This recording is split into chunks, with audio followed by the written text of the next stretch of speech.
नमस्कार। मैं संजीव चंदन। आज संत रैदास जी की जयंती है। उनकी एक पंक्ति पढ़ रहा हूँ। ब्राह्मण मत पूजिए जो होवे गुणहीन, पूजिए चरण चंडाल के जो होवे गुण प्रवीण। ये संत रैदास जी कहते हैं। इसके ठीक उलट तुलसीदास जी कहते हैं, पूजहि विप्र सकल गुणहीना, शूद्र न पूजहि वेद प्रवीणा। ये दो धाराएं हैं भारत में। एक धारा जिसका रिप्रेजेंटेशन, जिसका प्रतिनिधित्व संत रैदास करते हैं, जिनकी आज जयंती है, और एक दूसरी धारा है जिसका जिसका प्रतिनिधित्व तुलसीदास जी करते हैं। इन दो धाराओं के बीच में भारत का जो एक डाइवर्स कल्चर है, उसमें जो वर्चस्वशाली समूह है वो, और जो वर्चस्व के विरोध में लड़ता हुआ समूह है वो, इन दो धाराओं का रिप्रेजेंटेटिव प्रसंग है ये। रैदास जी के बहाने में आज बात करना चाह रहा हूं एक वर्चस्वशालियों की एक ऐसी शरारत का, जिनको हम ब्राह्मणवादियों के रूप में चिन्हित करते हैं, जो विभिन्न संस्थानों पर बैठे हुए हैं। भारत सरकार द्वारा, संस्कृति मंत्रालय द्वारा, विभिन्न राज्य सरकारों द्वारा संचालित संस्थानों पर बैठे, तो उनकी खुराफात पर आज बात कर रहे हैं। क्योंकि ज्ञानपीठ का जो पुरस्कार, बहुचर्चित बहुप्रतिष्ठित हिंदी साहित्य में और भारतीय भाषाओं में जो प्रतिष्ठित पुरस्कार है, उसकी घोषणा हो चुकी है। आज से 5 दिन पहले ही हुई। इसलिए आज चूंकि संत रैदास की जयंती है, तो बहाना मैं रैदास जी के बहाने की ये बात कर रहा हूं, और बेहद ही गंभीर विषय है। तो ज्ञानपीठ सम्मान से सम्मानित किया गया है गुलजार साहब को। शायर हैं, सिनेमा का भी बड़ा चर्चित नाम है।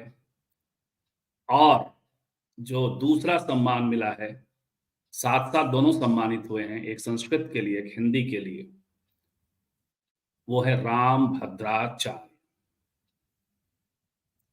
कहा जाता है कि वो जन्म से अंधे हैं, मतलब उनकी रोशनी चली गई, वो देख नहीं सकते हैं। बातें काफी विस्फोटक करते हैं, जातियों को गालियां देते हैं। उनका एक वीडियो वायरल हुआ जिसमें वो कह रहे हैं कि जो राम भक्त नहीं है वो चमार है, नकारात्मक टर्म। चमार प्राइड के तौर पे भी हम सब जानते हैं कि इन दिनों एक बड़ा मूवमेंट भी रहा, सहारनपुर से शुरू हुआ था। और किसी जाति का जो प्रसंग है, इसको लेकर के अलग अलग राय है, लेकिन ये जरूर है कि जाति का जो प्राइड है, अपना, अलग अलग जातियां जिन नामों से जानी जाती रही हैं, वो क्लेम होता रहा है, हो रहा है। वैसे दौर में राम भद्राचार्य ने नकारात्मक तरीके से इसको पेंट किया है कि जो राम का भक्त नहीं वो चमार है। मैं ये पूरी व्याख्या इसलिए कर रहा हूं, चमार कहे जाने को मैं गाली नहीं मान रहा। जो दूसरे कुछ लोग इस तरह से बात कर रहे थे, तो उसको स्पष्ट हो जाना चाहिए। लेकिन गाली के इरादे से ये बात कही गई है, इसलिए ये गाली है। जिस तरीके से उन्होंने ये बात कही है, इसलिए ये गाली है। इसके अलावा अन्य जातियों को भी, ब्राह्मणों की भी कई उपजातियां हैं। ये जो जाति व्यवस्था है, और जाति व्यवस्था का लाभ लेने वाला जो ब्राह्मण समूह है, वो भी खुद मकड़जाल में फंसा हुआ है। कई सारी जातियां हैं। ये राम भद्राचार्य जाति उपजातियों को भी गालियां देता रहता है, कौन ब्राह्मण श्रेष्ठ है, कौन ब्राह्मण नहीं श्रेष्ठ है, सरयू पारिन श्रेष्ठ है, कानिकुल श्रेष्ठ है कि नहीं, कौन कैसे पैदा हुआ है। ये भारत का आज ये ऐसा एक तासीर होता है एक समय में, जैसा सत्ता में जो लोग बैठे होते हैं, उसका रिपरकर्शन धीरे धीरे नीचे तक जाता है। उसी का रिपरकर्शन है कि सत्ता में जिस समझ के लोग, जिस सोच के लोग बैठे, हर तरफ यही बात हो रही है, इसी तरह का चिंतन हो रहा है। तो ये चिंतन और उसी का एक आप मैनिफेस्टेशन है, एक आप इसको कह सकते हैं कि जो सम्मान मिला है राम भद्राचार्य को, ये साहित्य, संस्कृति, सभ्यता, मानवता के नाम पर कलंक है। वैसे भी साहित्य अकादमी जब 1960 से सम्मान दे रहा है ज्ञानपीठ के नाम से, तो हिंदी के 11 लेखकों को सम्मान मिला, उसमें सभी द्विज जातियों के लेखक हैं। कहीं कोई समस्या नहीं है उसमें। महिलाएं भी मात्र 2, पुरुष लेखक महिलाएं 2 हैं, एक ब्राह्मण और एक कायस्थ। तो संस्थानों का तो खेल अलग है, लेकिन राम भद्राचार्य को इस वक्त में सम्मानित करना, जब वो गालियां दे रहा है, जब उसके ऊपर मुकदमे होने चाहिए थे, जब उसे जेल में होना चाहिए, जब वो जातिवाद को बढ़ावा दे रहा है, भारत सरकार जातिवाद के खिलाफ मैंडेट है उसे, संवैधानिक तौर पे भारत सरकार प्रतिबद्ध है जातिवाद के खिलाफ, और उस वक्त में यदि राम भद्राचार्य को सम्मानित किया जाता है, एक तो निहितार्थ है इसका, और वो निहितार्थ वही है जो मैं कह रहा हूं कि एक तासीर होता है एक वक्त। संत रैदास जी को हम लोग याद कर रहे हैं। ब्राह्मण मत पूजिए जो होवे गुणहीन, पूजिए चरण चंडाल के जो होवे गुण प्रवीण। ये उनकी पंक्ति है, उनके नाम से हम सब जानते हैं। प्रोफेसर कालीचरण स्नेही सर हमारे साथ जुड़ रहे हैं, हम जानेंगे, उनसे समझेंगे कि ये पंक्ति उनकी ही है या ये किस तरीके से इसको देखते हैं। तो ये कह रहे हैं, ये जो कथित ब्राह्मण जाति में पैदा हुआ है व्यक्ति राम, और बाद में उसकी व्याख्या क्या, वो स्पष्ट है कि वो क्या कह रहा है। वो जातियों को गालियां देने वाला व्यक्ति तो है, और उसको सम्मानित किया गया। ये तब तक होता रहेगा जब तक ब्राह्मणवाद संस्थानों पे ब्राह्मणवादी कब्जा होगा। और इस दौर में, चूंकि मैंने कहा कि इस दौर का तासीर है, तो चीजें ज्यादा ही एक्सेलरेट हो गई। आज इसी पर बातचीत करेंगे। संत रैदास जी को याद करते हुए उन्हें नमन। हमारे साथ हैं प्रोफेसर कालीचरण स्नेही और धनंजय जी होंगे, दोनों का स्वागत करते हैं। प्रोफेसर कालीचरण स्नेही सर, आपका बहुत बहुत स्वागत है। धन्यवाद जी। स्त्री काल के दर्शक आपसे जरूर परिचित हैं, कई सारे विषयों पर हम लोग बातचीत करते रहते हैं। अधिकारी विद्वान हैं और दलित साहित्य पर भी गहरी पकड़ रखते हैं। साहित्य और हिंदी भाषा का विषय के अधिकारी विद्वान तो हैं ही, अब तो रिटायर हो गए, प्रोफेसर लखनऊ विश्वविद्यालय में रहे हैं। और हमारे साथ हैं धनंजय जी। धनंजय जी को हम लोग 9 बजे तो रोज ही देखते हैं स्त्री काल पे, हम आप सब, और नागरिक चैनल के संपादक हैं, बेहद साफ स्टैंड लेते हैं और मानवता के पक्ष में लेते हैं। सर, आज संत रैदास जी की जयंती है। रैदास जी मैं कह रहा हूं, ये भी दर्शकों को समझना चाहिए, जो रविदास वाला जो खेल है वो भी ये राम भद्राचार्य टाइप का ही कुछ, राम भद्राचार्य टाइप का ही खेल है। तो ये है, और ज्ञानपीठ का जो सम्मान दिया जा रहा है, जिस व्यक्ति को जेल में होना चाहिए था, कैसे देखते हैं सर इसको? और एक और मैंने जो पढ़ी वो रैदास जी के नाम से है, तो रैदास जी की ही है ना, पूजिए ब्राह्मण मत पूजिए जो होवे गुणहीन। ये तीनों, बिल्कुल बिल्कुल, जी जी, ये तीनों सवाल आपके। जी जी, बहुत बहुत धन्यवाद। और इसके लिए भी धन्यवाद कि आपने एक साम्यक विषय उठाया है, बहुत जरूरी चर्चा थी, जो कि सामान्यता मीडिया से गायब है।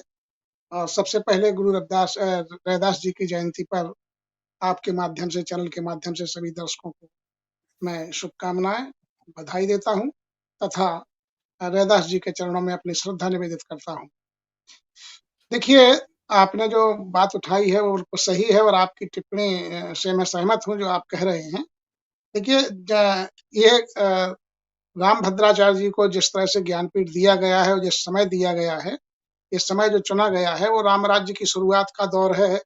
तो समझ लीजिए कि राम राज्य किस तरह का होगा, जो तुलसी कल्पित है वो तो अलग है, लेकिन इस तरह से जो है हम देख रहे हैं कि ये शुरुआत जो हो रही है, खासकर यूपी के परिदृश्य में उसको केंद्र बनाया जा रहा है। हम सभी देख सुन रहे हैं संविधान की व्यवस्था को किस तरह से तार-तार किया जा रहा है। और आपने सही कहा, जिसको जेल में होना चाहिए था उसको ज्ञानपीठ से नवाजा जा रहा है। मैं इसमें ये भी जोड़ना चाहता हूँ कि अधिकांश लोगों को जेल में होना चाहिए था, वे सब सत्ता प्रतिष्ठानों के संरक्षक या मुख्य बने बैठे हैं। ये बड़ी विडंबना की बात है। और देखिए, ये दौर जो है कैसे इस अंधकार काल से निकल पाते हैं, ये बड़ी चुनौती हम सबके बीच में है, जहाँ लोकतंत्र खतरे में हो। हम देख रहे हैं, कल माननीय प्रधानमंत्री जी का श्री गोवर्धन जाना हुआ था, और वो जाति पाति के खिलाफ वहां बोल रहे थे। और देखिए बोलना अलग बात है और आचरण में लाना बहुत मुसीबत की चीज़ है। यदि वो संत रविदास जी के चरणों में समर्पित होते हैं, तो स्वाभाविक है कि वहाँ फिर जय श्री राम और राम नहीं चलेंगे, क्योंकि यही तो सबसे बड़ा वैचारिक मतभेद है। रामराज्य और बेगमपुरा साथ-साथ नहीं चल सकते हैं और बेगमपुरा वालों के घर में पहुँच करके और राम राज्य का प्रतिनिधित्व करने वाला व्यक्ति कोई बात करता है तो फिर सहज विश्वास नहीं हो पाता है, भरमाया तो जा सकता है, लेकिन विश्वास नहीं किया जा सकता है। रैदास जी पर सागर में भी सरकार के द्वारा एक भव्य मंदिर का निर्माण किया जा रहा है। तो प्रतीकों को भुनाने का तो दौर चल रहा है, वो उसमें सरकार को महारत हासिल है, खासकर भाजपा को इसमें महारत हासिल है। आज मैं सुन रहा था, वो एक चैनल पर कह रहे थे कि राहुल जी कहते हैं कि ओबीसी कहाँ दिखता है, तो वो कह रहे हैं कि सबसे बड़ा ओबीसी तो मैं हूँ, ये दिखाई नहीं देता है। तो ओबीसी किस तरह का ओबीसी का ब्रांड जो है हमारे बीच में है, ये भी एक विचारणीय प्रश्न है। देखिए असल में बात ये है, और ये सब रामभद्राचार्य को अपना गुरु मानते हैं। एक तरफ संत रैदास जी के उस और दूसरी जी, तरफ जी, जो है बेशक, बेशक। माने जो दमखम के साथ कह रहे थे रैदास जी कि मैं खलास चमारा, और उसको गाली के रूप में प्रयोग करते हैं रामभद्राचार्य जी, और उसके बगल में प्राइम मिनिस्टर साहब फोटो खिंचाते हैं। तब बताइए क्या क्या देख मतलब किस तरह का दौर आ गया है, कैसे क्या किया जाए? झूठ का कितना बड़ा दौर चल रहा है। और ये इतने तक ही ठीक था, लेकिन रही सही कसर ज्ञानपीठ दे करके निकाल दी है, और ये कहा गया है उसमें उनकी प्रशस्ति में कि कम से कम 4000 बार रामचरितमानस का पाठ किया है। तो किसी किताब का पारायण कर देना केवल वैचारिक हस्तक्षेप की बात नहीं है, केवल ये कि किसी किताब का, और वो भी किताब जो कि लोकतंत्र में प्रश्नांकित है, उस मानस का 4000 बार पाठ कर देना, ये योग्यता ज्ञानपीठ की है। तो अब ये अब सोचना पड़ेगा। हाँ, ये बात सही है, गुलजार जी को दिया है, लेकिन गुलजार जी के साथ इनको जो दे दिया है संस्कृत में, ये सबको आश्चर्य में डालता है। तो ये देखना पड़ेगा कि अच्छा, दूसरी बात आपने ठीक ही कही है कि जो यद्यपि ज्ञानपीठ जिनको मिलता रहा है, वो भी एक उसी जाति बिरादरी से संबंधित थे जिससे भद्राचार्य जी हैं, लेकिन दलितों को ज्यादा लेना देना नहीं है, क्योंकि किसी को मिलना तो उसी में से है। दलितों को तो अब तक कुछ मिला नहीं, तो चाहे राम भद्राचार्य जी को दें या किसी आचार्य को दें, लेकिन ज्ञान के प्रकोष्ठ में बैठ करके हम लोग विमर्श तो कर ही सकते हैं कि भाई ठीक है, हम भी कम से कम जो हम देखते हैं कि किताबी तौर पर जो ब्राह्मण महिमा मंडित हैं या जिनकी वैचारिक प्रतिबद्धता मानवता के साथ है, उनको तो किसी तरह से जो है सहन किया जा सकता है, लेकिन जो एक दलित जाति का बड़ा समूह है, उसको गाली दे और गाली देने के बाद उसको ये महिमा मंडन किया जाए, ठीक ऐसे ही ये जो काम किए जा रहे हैं, ये सरकार को और अकादमियों को कटघरे में खड़ा करते हैं। हम सचमुच में मुश्किल दौर में आ गए हैं। माने भक्त पीठासुरों को जो और ये जो कहते हैं सर, जो थोड़ा इस पर बताइए, ये जो इन्होंने इसमें कहा है, मैं तो अब इन्होंने क्यों क्या कहूं, उम्र हो गई है तो कह सकते थे थोड़ी सी, थोड़ा हमारे यहाँ उम्र के हिसाब से भी एक सम्मान का प्रसंग बनता है, क्योंकि वो अनुभव तो संचित होता ही है, लेकिन अनुभव भी क्या, ये कूड़ा संचित हुआ है कहाँ। वो तो कहते हैं रैदास, जो आप कह रहे हैं कि कह रविदास खलास चमारा, वो गर्व के साथ कहते हैं।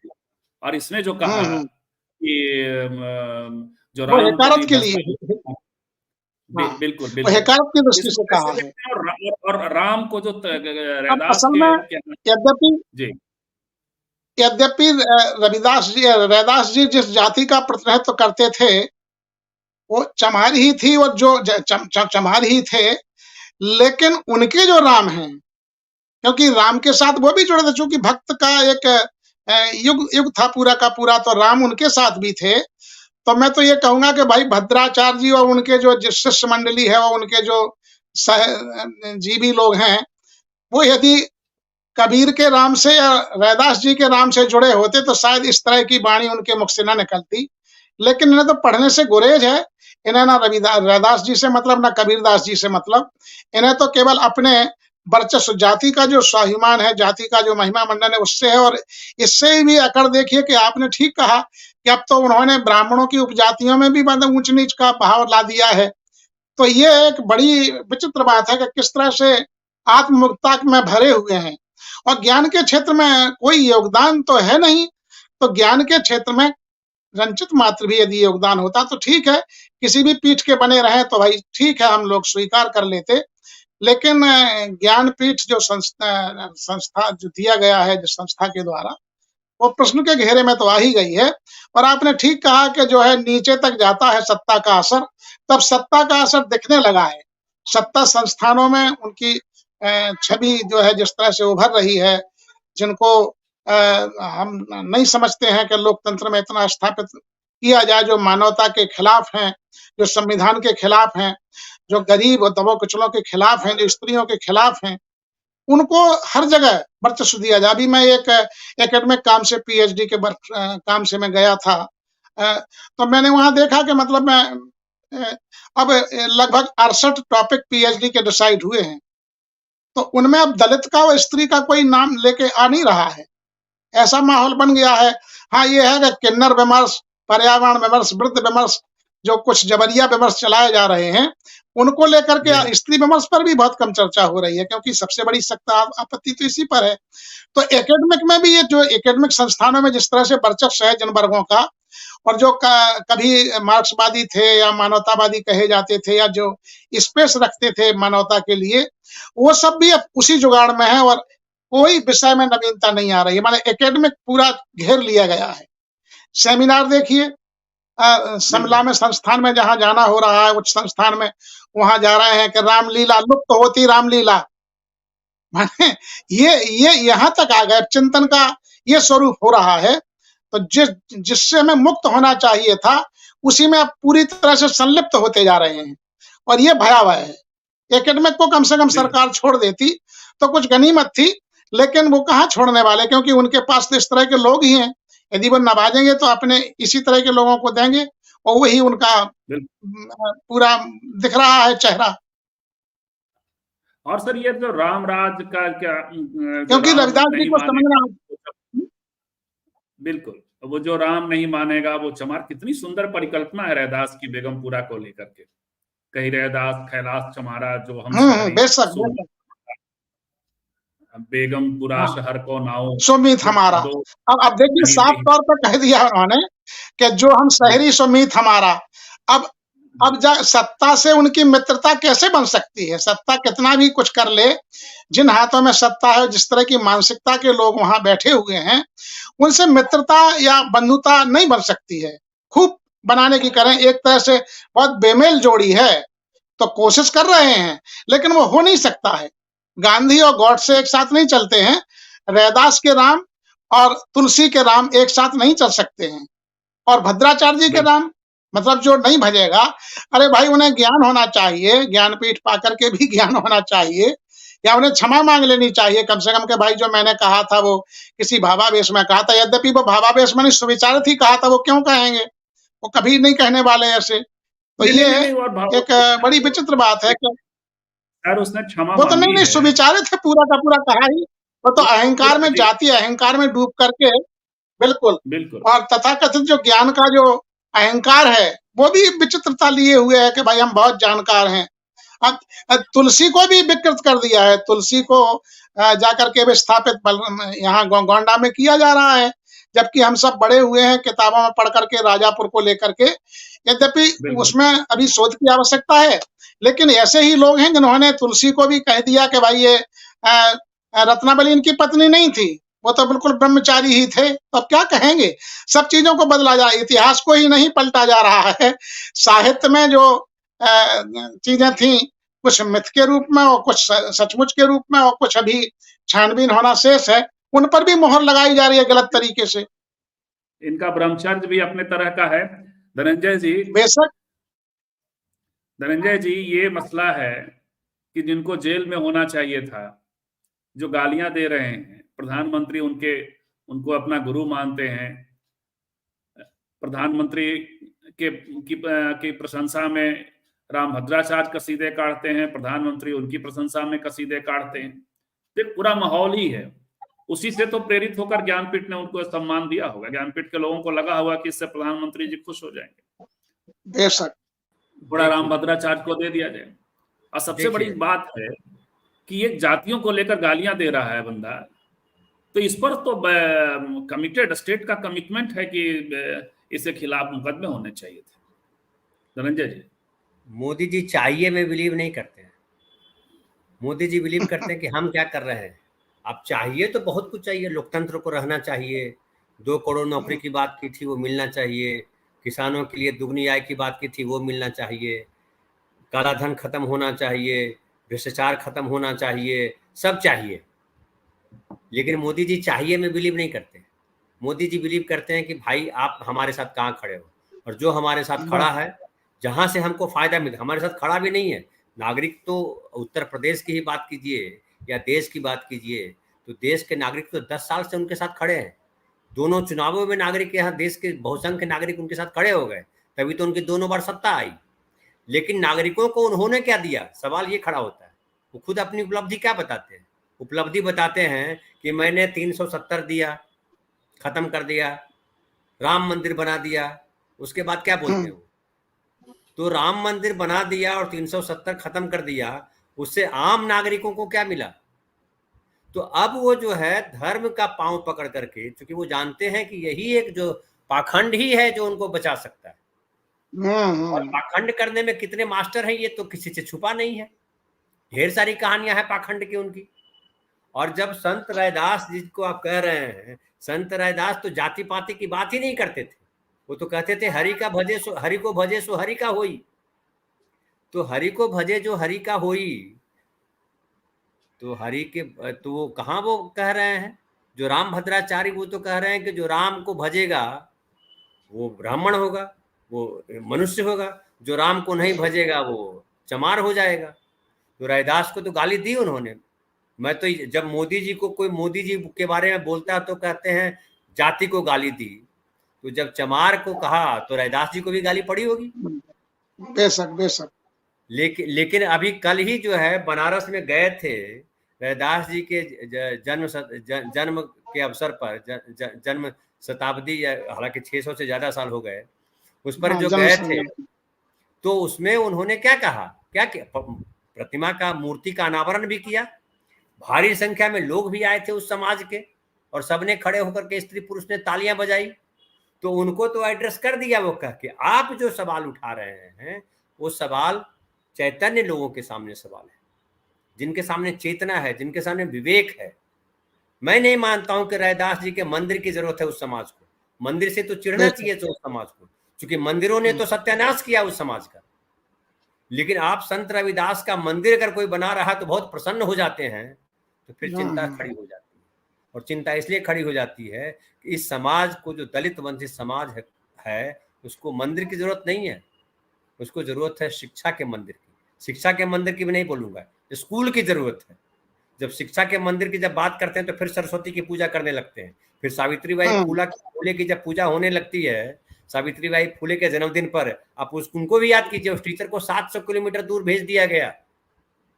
राजस्थान की घटना है जहां पे उस लेडी ने जो है, टीचर जो थी, उसने कहा कि सावित्रीबाई फूले का जन्मदिन है तो सावित्रीबाई फूले की यहाँ प्रतिमा रहेगी ना, सरस्वती की प्रतिमा कहाँ से ले आएंगे?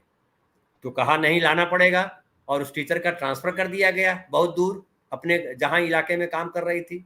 तो ये जो है नरेंद्र मोदी जी, अब रोज घटनाएं आ रही है दलितों को पीटने की, कहां दलितों को चिंता है इस बात की? तो नरेंद्र मोदी जी प्रतीकों में जीते हैं। और रामभद्राचार्य जी को ज्ञानपीठ पुरस्कार तो हालांकि इसलिए दिया कि उन्होंने कहा कि बहुत सारी किताबें लिखी है संस्कृत भाषा में। लेकिन किताबें लिखने का मतलब क्या होता है? पेज काला कर देना? या किताबें लिखने का मतलब होता है कि मनुष्य को समझना, जीवन को समझना। किताबें लिखने का अर्थ ये नहीं है कि आपको अपराध करने का छूट मिल जाए। वही तो मैं सवाल उठा रहा हूँ। किताबें लिखने का अर्थ क्या है? नहीं, किताबें लिखने का अर्थ क्या है? किताबें लिखने का अर्थ है कि आप जो दलित वंचित समाज हो या कोई समाज हो, सारे समाजों की चिंताओं को समझें, उनकी संवेदना को समझें, और उनको आगे बढ़ने का रास्ता कैसे दें। लिखने पढ़ने का मतलब क्या है? आप लिख पढ़ करके आप ब्राह्मण ही रह गए या लिख पढ़ के आप इंसान बने? सबसे महत्वपूर्ण सवाल तो ये है कि ब्रह्म को जानने वाले आप हैं, तो ब्रह्म क्या है? ब्रह्म जाति में बटा हुआ है या ब्रह्म वो है जो सबको समान भाव से देखता है? तो समान भाव से क्या मोदी जी देखते हैं? आपको लगता है कि मोदी जी समान भाव से देखा? अगर मोदी जी समान भाव से देखते तो जो ढेर सारे छात्र, 50 लाख से ज्यादा छात्र कल जो है सड़कों पर थे, और वो सारे छात्र जो सड़कों पे थे या नहीं थे, जितने भी छात्र हजारों लाखों की संख्या में जो छात्र थे, उनके बीच वो जाते, उनको भी एड्रेस करते कि जो पेपर लीक हुआ है बहुत गलत हुआ है और हम इसके खिलाफ हैं, और हम ये कहते हैं कि ये परीक्षा जो है रद्द होनी चाहिए और उसके बाद तुरंत 20 दिन के भीतर ये परीक्षा कराए। कहाँ कराया? मणिपुर पे उन्हें अपनी सरकार की इमेज की ज्यादा चिंता होती है। नहीं, तो सवाल है उनको किसकी चिंता है? वो तो है, वो तो करेंगे, लेकिन नागरिकों को किसकी चिंता है? जिस समाज की बात आपने उठाई है कि अब चमार को उन्होंने चमार कहा, क्या चमार जाति से जो लोग हैं उनको इस बात की चिंता है कि ये आदमी नहीं रहना चाहिए? जो ऐसे लोगों को पूजता है, जो मुझे गाली देता है, उस चेतना, उस समाज की चेतना, उस समाज के विवेक पे मैं सवाल खड़ा कर रहा हूँ। क्या वो समाज विवेकी है? क्या वो विवेक उठाएगा? इनके पास तो है ही नहीं, इनको तो भूल जाइए। इनसे अगर आप भी अपेक्षा करके बैठे हैं कि ये समाज में जो है सामाजिक न्याय लाएंगे, समाज के हर व्यक्ति को जो बाबा साहब अम्बेडकर ने जो संविधान में हक दिया है कि सभी नागरिक बराबर हैं, जाति, लिंग और धर्म के आधार पर भेदभाव नहीं करेंगे, ये संविधान का मूल है ना? क्या इस एक लाइन को ही मानते हैं नरेंद्र मोदी जी कि हम जाति, धर्म और लिंग के आधार पर भेदभाव नहीं करेंगे? इसी एक लाइन को मानते हैं क्या वो? क्या आपको लगता है? उधर मानेंगे न संविधान मानेंगे न रैदास मानेंगे। तो जब संविधान तो कैसे मानेंगे? जो संविधान को नहीं मानता वो रैदास को कैसे मानेगा? बिल्कुल, जो रैदास को नहीं मानता वो संविधान को भी नहीं मानेगा सर। लेकिन एक बात तो है जो धनंजय जी कह रहे हैं कि तो फिर क्या चमार उनके खिलाफ उसको सोचेंगे वोट, लेकिन एक बात तो है ना कि चमारों का ही दबाव है या दलितों का दबाव है, अब ऐसे कहें कि समतावादियों का दबाव है। क्योंकि चमार से बात शुरू हुई थी तो मैं चमार का भी ये कर रहा हूं, तो इन सबका एक दबाव है कि आज रामभद्राचार्य को तो माफी मांगनी पड़ी थी इस प्रसंग में। हम तो इसलिए बात कर रहे हैं कि उसने उल्लंघन किया और उसको ज्ञानपीठ दिया जा रहा है अपराध, लेकिन फिर भी उसने दबाव में माफी मांगा। दलित चेतना का और समतावादियों का दबाव था कि आप जो है आप रोस्टर बिल आप वापस लाते हैं। एक दबाव तो फिर भी है ना सर। इसके बावजूद ये लगातार छेड़ रहे हैं इस समाज को, इसका टॉलरेंस लेवल देखना चाहते हैं, दलित समाज का टॉलरेंस लेवल क्या करना चाहते हैं और कैसे ये फिर मैनेज कर ले जा रहे हैं, वोट भी मैनेज कर ले जा रहे हैं। कैसे देखते हैं सर इसको? देखिए, जहां से बहुत ज्यादा अनुयायी रैदास जी के आते हैं और जो संपन्न भी हैं सब प्रकार से, प्रवासी के रूप में भी हैं, वहां तो भाजपा सक्सेस नहीं हो पा रही है। वहां के लोग उनको वोट नहीं कर रहे हैं, वहां तो परेशानी है। भले ही वहां आपकी सरकार है या केजरीवाल साहब की सरकार है, लेकिन भाजपा वहां नहीं बैठ पा रही है, पैठ उसकी हो नहीं पा रही है। तो ये समझिए कि ठीक है, जयंती में कुछ लोग रहे होंगे उनके अनुयायी जिनके दबाव में उनको निमंत्रित किया गया होगा और उनको अपना फायदा दिखता है तो ठीक है, कोई आया है भाई हमारे बीच में तो ठीक है। अनुदार नहीं है ये वर्ग, तो भाई तालियां भी पीट देता है, लेकिन समय आने पर पिटाई भी खूब करता है। ये तो पक्की बात है। और आपने ठीक कहा कि ये दबाव ही है। हाँ, ये सही बात है कि कबीरदास जी ने, रैदास जी ने जिस मंदिर का विरोध किया उनको ही भव्य मंदिरों में प्रवेश करा दिया गया। अभी सूचना मिली थी कि वहां चूंकि पालकी तो रैदास जी की थी सोने की, लेकिन अब फाटक भी जो है सोने के लगा दिए गए। तो ये ऊपरी तौर पर थोड़ा ये रहता है कि चूंकि जिसको काट दिया गया वो सब चीजों से, तो लगता है कि भाई ठीक है वो ऐसा कर सकता है। जहां उनको अच्छे कपड़े नहीं पहनने दिए गए, जहां सोने के आभूषण नहीं पहनने दिए गए, तो थोड़ा सिंबॉलिक लगता है कि भाई चलो ठीक है, अब हम सोने की पालकी में बिठाएंगे उनको। तो हमें भले ही पालकी में नहीं निकलने दिए हजारों साल, लेकिन जब हमें मौका मिला है संविधान के तौर पर और हम सामर्थ्यवान हुए हैं बौद्धिक रूप से, आर्थिक रूप से, सामाजिक रूप से हमारी सुदृढ़ता बढ़ी है, तो हम अपने पुरखे को पालकी में बिठाएंगे। और जो मंदिर बनाया है उसका गेट जो है, जहाँ छप्पर होती थी, उनका जो चित्र दिखाया जाता है, तब वो अपनी उसमें टूटी छाप में बैठे हुए हैं। तो ये सिंबॉलिक है ही सही, लेकिन एक ऊर्जा का संचार करता है। और ये नकारात्मक मतलब जो सोच थी लोगों की कि नहीं, ये वर्ग ऐसा नहीं कर सकता है, अच्छे महल में नहीं रह सकता है, अच्छी चीजें नहीं खा सकता है, पहन सकता है, तो ये है। लेकिन ये सही बात है कि झांसी में अभी भी बहुत बड़ा वर्ग है, लेकिन जिस समाज की बात की जा रही है वो संघर्ष कर रहा है। रैदास जी का समाज संघर्षरत है। वो कम से कम भाजपा को तो वोट नहीं करता है। बहुत मुसीबत में जब हो तब जो स्वार्थ तो हर जगह है, कुछ लोग छटक ही जाते हैं, लेकिन बहुसंख्यक लोग जो है नहीं है, वो इन चीजों में फंसते नहीं है। और सोने के उस कपाट का भी इसलिए भी महत्व है कि आज के दौर में भी रामभद्राचार्य जैसे लोग या ज्ञानपीठ जैसे संस्थानों पे काबिल लोग या सरकार जैसे के लोग अभी भी समाज के ऊपर हीनता का एक लेवल देने की कोशिश करता है अपने स्टेटमेंट के जरिए, जिसकी बात आज हम लोग कर रहे हैं। हाँ, और देखिए समानता, बेगमपुरा का सपना देखने वाला, बेगमपुरा का सपना देखने वाला संत जो है, वो भी एक स्वर्ण जड़ित मंदिर में बैठा हुआ है। और उसकी जो कविताएं, जो अंश हैं, वो गुरुकिन साहब में है, जो अमृतसर में स्वयं स्वर्ण मंदिर कहा जाता है। और उनका समाज, चूंकि रैदास जी की जो मुख्य चिंता थी वो समानता की थी, स्वराज की थी और अन्न की थी।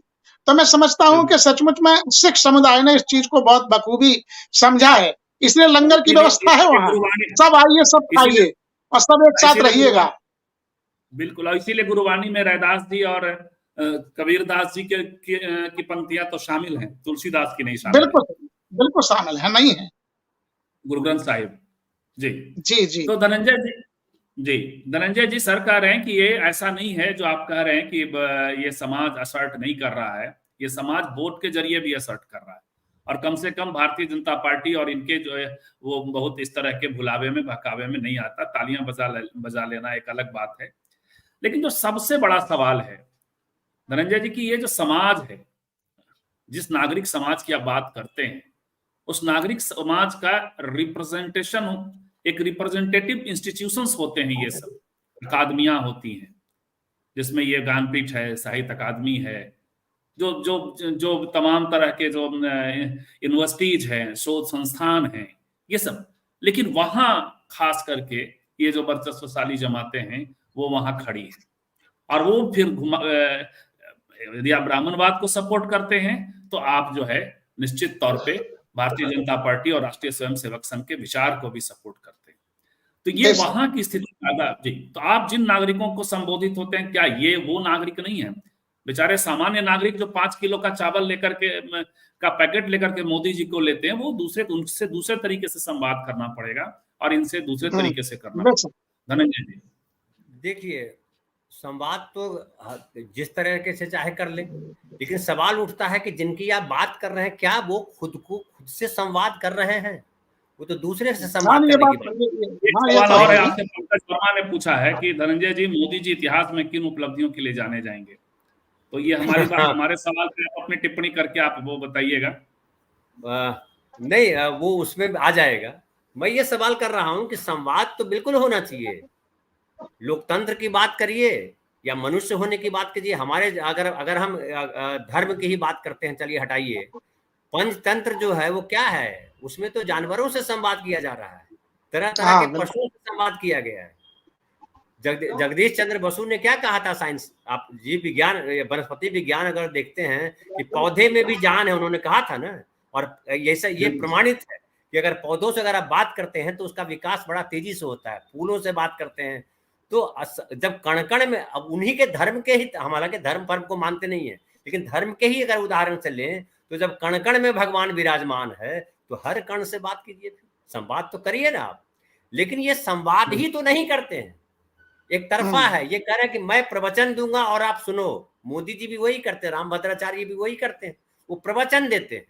ऐसा प्रवचन देते हैं जिसका समाज के दलित वंचित लोगों से या पीड़ितों से, जो पीड़ित है उनसे उनका संबंध नहीं है, उनका संबंध विवेक से नहीं है, उनका संबंध चैतन्य से नहीं है। वो घूम करके ले आएंगे, आस्था पे ले आएंगे, घूम कर। और आस्था जो है, मैं बार बार इधर कह रहा हूं कि मेरे अंदर भी चेतना जगती रहती है कि आस्था जो है वो अंधकार है। आस्था आपको भटकाएगी, आपसे कहती है कि आंखें बंद करो, तर्क खत्म करो, और जो हम कह रहे हैं वो सुनो, और जो हम कह रहे हैं वही सच है, सच और कहीं नहीं है, यही सच है। जब ये कहते हैं तो आप उसकी तर्क शक्ति को खत्म कर देते हैं। मोदी जी की उपलब्धि यही है कि उन्होंने तर्क शक्ति को खत्म करने में बड़ा रोल निभाया है, इसलिए अंधभक्त पैदा हुए लाखों करोड़ों में। अब मैं फिर आता हूँ वापस रैदास जी और इस समाज तो पंकज जी कह रहे हैं, तो पंकज जी जो कह रहे हैं कि उनकी उपलब्धि क्या कही जाएगी, तो क्या यही उपलब्धि होगी कि अंधभक्तों की एक फौज? मैंने वही तो कहा कि सबसे बड़ी उपलब्धि है कि तर्क करने का, सवाल करने का प्रसंग ही हटा दिया है, इसलिए प्रेस कॉन्फ्रेंस नहीं करते, इसलिए वो पब्लिक को नहीं सुनते, वो खुद सुनाते रहते हैं, मन की बात इधर करते हैं, मन की बात उधर करते हैं, सब पे ज्ञान देते हैं, दिव्य ज्ञान उनके पास है, और वो किसी से ज्ञान लेते तो अब ये समझिए, मैं बात कर रहा हूं तो कि नागरिक जो हैं क्या वो स्वयं से संवाद करते हैं? उनको ये लगता है कि 5 किलो, जो अगर 5 किलो की बात करते हैं, 5 किलो ही उनका अधिकार था। नागरिक होने का मतलब क्या होता है कि आपको अपने होने का मतलब पता हो, और आपके लिए प्रकृति किस भूमिका में है वो भी पता हो, आपके लिए सरकार को किस भूमिका में होना चाहिए वो भी पता हो। क्या 5 किलो लेने वाले को ये पता है कि उनकी क्या भूमिका है, संविधान ने उनको क्या दिया है, बाबा साहब ने क्या दिया है? क्या उनको ये पता है कि इस धरती पे अगर मनुष्य अगर धर्म के आचरण से ही आइए, तो क्या उनको पता है कि इस धरती पे उनका भी उतना ही अधिकार है जितना अडानी का अधिकार है? और अगर उनके अधिकार नहीं है उनके पास खड़ा होने की जगह, मैं अक्सर यहाँ बोलता हूँ, बड़ा उसको भदेश भी कर सकते हैं कि इस देश में लैट्रिन करने की भी जगह उसके पास अपनी नहीं है। ऐसे लाखों लोग हैं इस देश में, करोड़ों लोग हैं जिनके पास खड़ा होने की जगह भी अपनी नहीं है। अब बताइए, किसी के पास इतनी जमीन है कि पता नहीं कितना 1000 एकड़ है, और किसी के पास खड़ा होने की जगह नहीं है। अभी एक जगह मैंने देखी कि सवर्णों ने उनको उनकी डेड बॉडी को जलाने से मना कर दिया कि इधर है, लेके जाए इधर से। बहुत जगहों पे ऐसी कहानियां आती हैं और इस समय में आ रही हैं, ये बहुत ही बेहद शर्मनाक है। बावजूद इसके अगर 5 किलो अनाज देकर के जय जयकार लगाते हो, तो मैं कहता हूं आप नागरिक नहीं हो, आप भक्त हो, और फिर राम भद्राचार्य ही आपका बेड़ा पार कर सकेंगे। फिर आपको अम्बेडकर की जरूरत नहीं है। अम्बेडकर तो तभी आप अम्बेडकर की जरूरत है जब प्रियम्बल में लिखी हुई लाइनों को आप रट लीजिए, डेली पढ़िए। मंदिर बने न बने, रैदास जी का मंदिर नहीं बनेगा चलेगा, लेकिन आप डेली प्रियम्बल को पढ़िए और उसमें ढूंढिए कि आप कहाँ हो इसमें, इस प्रियम्बल में, इस देश में आप हो कहाँ। ये सवाल है सबसे बड़ा। तो पहले नागरिकों को खुद से सवाल करना पड़ेगा, बाकियों को छोड़ दीजिए। बिल्कुल। अंतिम और छोटी टिप्पणी अब सर से लेंगे, उसके बाद आज की बातचीत समाप्त करेंगे। शालिनी आर्या हम लोगों के साथ। मैं हरी भाई के पास जा रहा हूँ, इसलिए मैं थोड़ा सा विदा लूंगा, 10 मिनट उनके बाद भी जाना पड़ेगा। बिल्कुल बिल्कुल। तो जरूर हम लोग 9 बजे मिलते हैं फिर नागरिक के कार्यक्रम में, स्त्रीकाल पे भी मिलेंगे। बिल्कुल। आज हमारे साथ होने वाले नागरिक पे आइए कि स्त्रीकाल पे भी रहिए 9 बजे, जैसा बोलिए। नागरिक पे आते नहीं, स्त्रीकाल पे भी रहिए 9 बजे। बिल्कुल, नागरिक प्रोग्राम है हमारे यहाँ, आपका वो चैनल है, और स्त्रीकाल के वहां भी आता है, यहाँ भी आता है, यहाँ भी रहिए, वहां भी रहिए। 9 बजे आइए। और हमारे साथ गेस्ट होने वाली थी शालिनी जी कह रही हैं कि कायदे से तो इन पर जाति सूचक बात कहने के लिए FIR होनी चाहिए थी, किसी कारण से वो आ नहीं पाई, तबीयत का मसला था। दलित समाज का कोई व्यक्ति हिंदी समाज की कमी पर कोई बात कहता है तो पूरा ब्राह्मण समाज देश भर में उन पर FIR करता है। स्वामी प्रसाद मौर्य जी हों, रतनलाल जी हों, या MK स्टालिन हों, जी इन लोगों का सर काटने पर इनाम आदि की घोषणाएं की गई हैं। तो ये कह रही हैं, शालिनी जी कह रही हैं। तो एक तरह से वो अभी आ नहीं पाई, लेकिन भागीदारी ले रही हैं, और ये सच है। और ये राम भद्राचार्य पे भी जगह जगह FIR होना चाहिए था, हम लोग इसी की बात कर रहे हैं। और एक संजय चतुर्वेदी हैं, वो कह रहे हैं कि दलित समाज के लोग जब बढ़ जाते हैं तो वो, ये बड़ा एक पॉपुलर सी बात होती है सर, इसी पर एक टिप्पणी करते हुए, और आप अपना कंक्लूडिंग रिमार्क देंगे कि दलित समाज के लोग बढ़ जाते हैं तो अपने ही लोगों को छोड़ देते हैं। ऐसा लगता है जैसे ब्राह्मण समाज के जो लोग बढ़ जाते हैं वो सबको लेके चल जाते हैं, जबकि बेगमपुरा की परिकल्पना रैदास जी कर रहे हैं। भंडारा का परिकल्पना, भंडारा समाज में है। सवाल छोड़ने हाँ जी, सवाल छोड़ने का और जुड़े रहने का नहीं है। सवाल ये है कि जब हम आगे बढ़ते हैं एजुकेशन में या किसी चीज़ में, तो स्वाभाविक रूप में हम आगे ज्ञान के क्षेत्र में भी बढ़ते हैं। तो निश्चय ही हमारा ज्ञान का जो क्षेत्र है, तो वहाँ जो हमारे साथी हैं, वो भी बदल जाते हैं। क्योंकि उस लेवल पे सबको तो हम नहीं, मतलब सभी ब्राह्मण एक लेवल के नहीं हो सकते हैं, सभी ठाकुर एक लेवल के नहीं हो सकते हैं, उनका भी वर्ग है। तो निश्चय ही ये बात है कि आगे बढ़ जाते हैं, तो उसका छोड़ने का सवाल नहीं है। मतलब वो ये चाहते हैं कि जिस अंधकार से हम निकल आए हैं, वहां से वो भी निकले। हाँ, लेकिन जिस तरह से छटपटाहट महसूस करके हमने निकलने का प्रयास किया, वो हमारे साथियों को भी करना पड़ा, क्योंकि हमें भी निकालने वाला कोई नहीं था। हमें खुद ही अपना रास्ता तैयार करना पड़ेगा। हम बुद्ध के अनुयायी हैं, हमें अपना दीपक स्वयं बनना पड़ेगा। कोई किसी को निकालने आएगा नहीं, हमें निकलना ही है। और निकल करके बाहर जब आएंगे तो स्वाभाविक।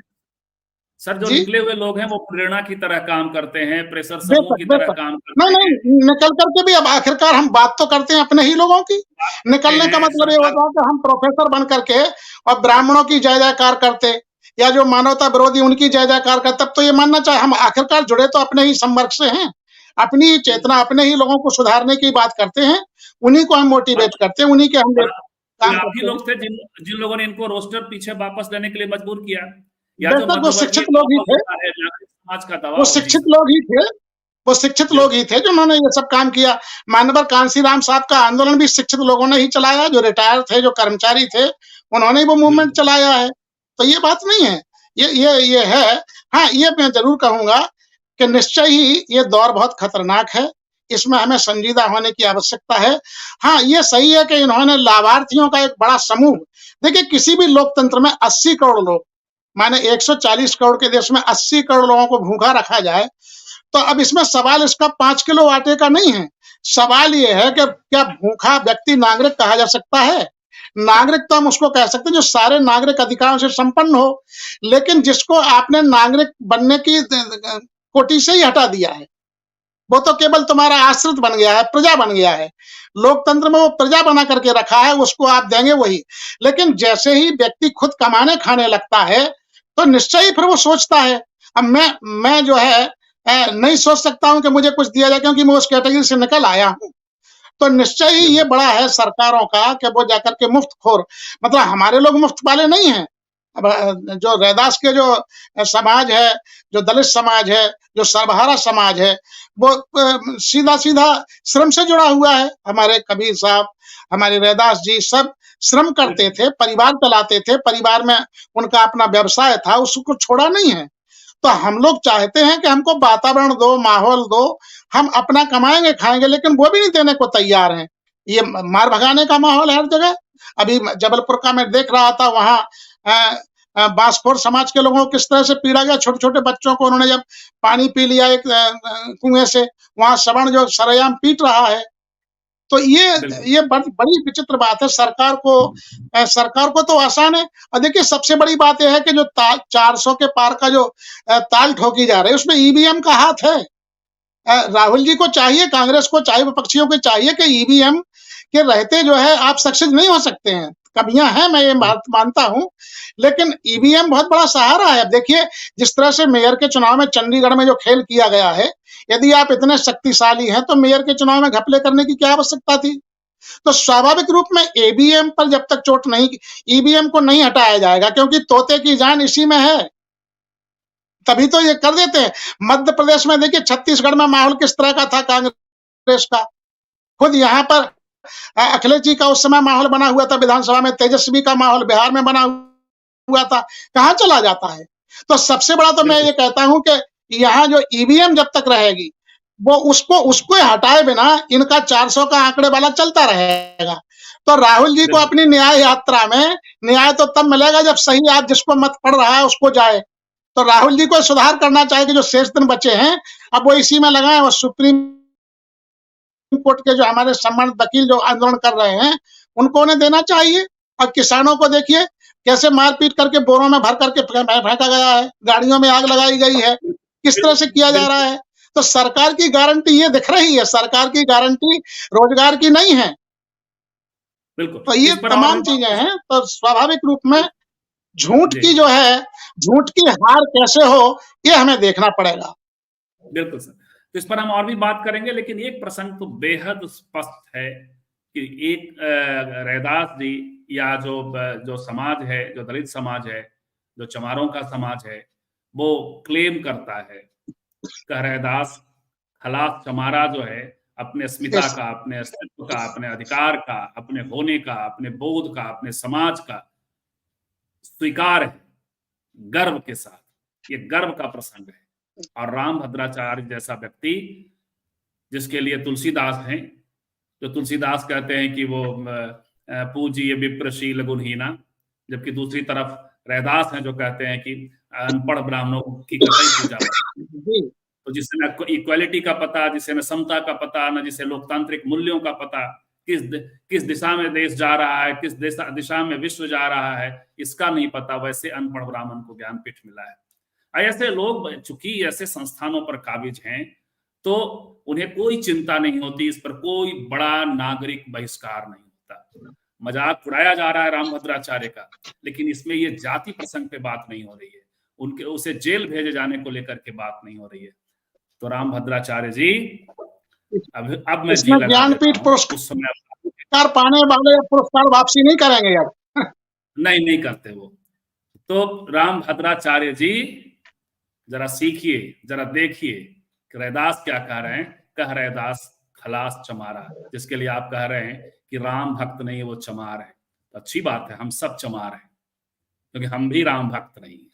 हम भी राम को कथा की तरह देखते हैं, और कथाओं की अपनी अपनी सीमाएं होती हैं, क्योंकि वो राम ने बनाया मनई और मनई ने बनाया राम को। वो जो बड़ा अच्छा आजकल चलता है सर, कि राम के बनावल मनई बोले और डोले, और मनई के बनावल राम नाही कोनो काम के। तो हम सब चमार हैं, हम सब जो है, इसीलिए कह रहे दास खलास के साथ हैं। तो आप सब हमारे साथ जुड़े रहे, और हम 9 बजे के कार्यक्रम में भी जुड़िए। हम लोग नागरिक नाम से, क्योंकि नागरिक चैनल का भी वो प्रोग्राम है, ज्वाइंट बातचीत होती है, खास करके पॉलिटिकल बातचीत 9 बजे के कार्यक्रम में होता है। तो आप सब जुड़िए, इस त्रिकाल को सब्सक्राइब करिए, शेयर करिए, और तमाम दोस्तों से भी बातचीत बताइए इस त्रिकाल के बारे में। यहाँ हमेशा सार्थक और समता के पक्ष में बातचीत होती है। प्रोफेसर कालीचरण स्नेही सर चले गए, हम हमारे साथ जुड़े हुए थे, हमारे साथ जुड़े हुए थे धनंजय जी, और आने वाली थी शालिनी आर्यालाल, नहीं आ पाई। आप सबका बहुत बहुत धन्यवाद। आज जय भीम।